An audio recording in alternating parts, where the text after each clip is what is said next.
আমরা সারা জীবন শুধু ভেজালের মধ্যেই পড়ে রইলাম, আর সব কিছুই ভেজাল খাচ্ছি। দেখুন বাইরের রাষ্ট্রে খুব সুন্দরভাবে কিভাবে প্রসেসিং করা হচ্ছে, মধু সংগ্রহ করা হচ্ছে কীভাবে, দেখুন খুব সুন্দরভাবে প্রসেসিং করা হচ্ছে, যেটা আশ্চর্যজনক হলেও সত্যি। দেখুন কত সুন্দরভাবে এই মেয়েটি মধু সংগ্রহ করতেছে, দেখুন খুব সুন্দরভাবে সেঁকে নিচ্ছে। দেখুন আল্লাহ আকবার, আল্লাহ আকবার, কত সুন্দর নির্ভেজাল। আসলে আমাদের দেশে সব কিছুই ভেজালের মধ্যে পড়ে থাকে।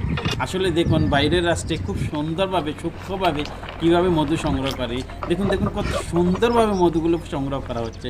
আল্লাহ আকবার, আসলেই অসম্ভব এটা, আমাদের দেশে এটা কোনোভাবেই সম্ভব নয়। দেখুন দেখুন দেখুন কত সুন্দরভাবে সে সংগ্রহ করে নিয়ে যাচ্ছে। এখানে সে একটি বয়মের ভিতরে কত সুন্দরভাবে মধুগুলো সংগ্রহ করে চেকে নিচ্ছে। দেখুন দেখুন দেখুন, আল্লাহ আকবার, সত্যিই অসাধারণ, সত্যিই অসাধারণ। আপনাদের কাছে যদি ভিডিওটি ভালো লেগে থাকে তাহলে অবশ্যই শেয়ার করে সবাইকে দেখার সুযোগ করে দেবেন। মাশাআল্লাহ, মাশাআল্লাহ।